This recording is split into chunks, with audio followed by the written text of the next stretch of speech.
વિવાદ યથાવત છે। રઘુવંશી સમાજના યુવાનોમાં હવે રોષ વધ્યો છે।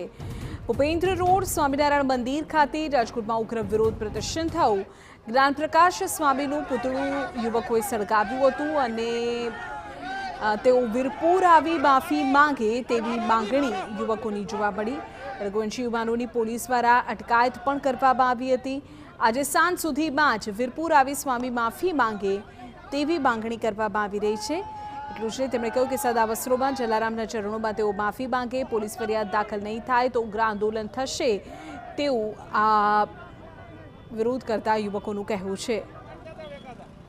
સુધીનો ટાઈમ છે અને જો આવીને માફી નહીં માંગે વીરપુર તો અમે કાલે ઉગ્ર આંદોલન કરી એફઆઈઆર દાખલ કરાવવા જાશું। અમે આથી બહોળી સંખ્યામાં અમે ભેગા થાશું અને કમિશનર કચેરીએ આંદોલન કરશું। ક્યાંક ને ક્યાંક અંશે એવું જોવા મળે છે કે કાલે એને વિડીયો કોલ દ્વારા માફી માંગી હતી, તો વિડીયો કોલ દ્વારા માફી માન્ય નહીં કરે, કારણ કે તમે બોલ્યા છો જાહેર મંચમાં, તો વિડીયો કોલ પર માફી શું કામ માંગો છો?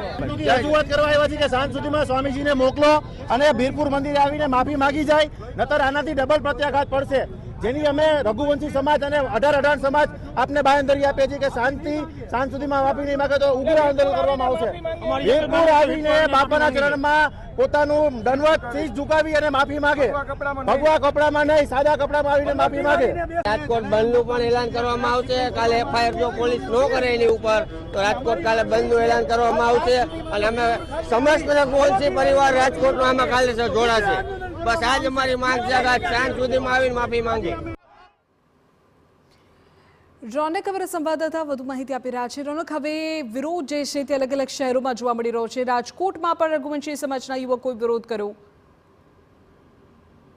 વિધિ, ગઈકાલે સાંજે જે વાત સામે આવી હતી કે આ સમગ્ર મામલો છે તે થાળે પડી ગયો છે। જે વડતાલ સંપ્રદાયના દેવ સ્વરૂપ સ્વામી છે તેમને વિડીયો કોલ દ્વારા રઘુવંશી સમાજના જે આગેવાનો છે વીરપુરના, તેમની સાથે વાત કરી હતી કે ત્યાં આવીને જે જ્ઞાનપ્રકાશ સ્વામી છે તે માફી માંગશે, પરંતુ રઘુવંશી સમાજના યુવકો છે તેમનો રોષ છે તે ઓછો નથી થઈ રહ્યો। આના કારણે તેમની સ્પષ્ટ માંગણી છે કે તે જે જ્ઞાનપ્રકાશ સ્વામી છે તે વીરપુર આવીને જલારામ બાપાની માફી માંગે, નહીં કે ફોન દ્વારા માફી માંગે। એટલે જ અહીંયા જે વડતાલ તાબા હેઠળનું ભૂપેન્દ્ર રોડ ઉપર આવેલું સ્વામિનારાયણ મંદિર છે ત્યાં મોટી સંખ્યામાં રઘુવંશી સમાજના યુવકો પહોંચ્યા હતા અને તેમણે વિરોધ છે તે પોતાનો પ્રદર્શિત કર્યો હતો। પુતળું પણ જ્ઞાનપ્રકાશ સ્વામીનું બાળવામાં આવ્યું હતું અને તેમને આના પુતળાને લાતો પણ મારવામાં આવી હતી અને ચીમકી પણ ઉચ્ચારી છે કે જો એક જ દિવસમાં જ્ઞાનપ્રકાશ સ્વામી છે તે વીરપુર આવીને જલારામ બાપાની માફી નહીં માંગે તો અહીંયાથી મોટી સંખ્યામાં રાજકોટથી રઘુવંશી સમાજના યુવકો અને અન્ય સમાજના પણ યુવકો જે જલારામ બાપામાં આસ્થા ધરાવે છે તેઓ મોટી સંખ્યામાં સુરત જશે ને જ્યાં આ જ્ઞાનપ્રકાશ સ્વામી જે મંદિરમાં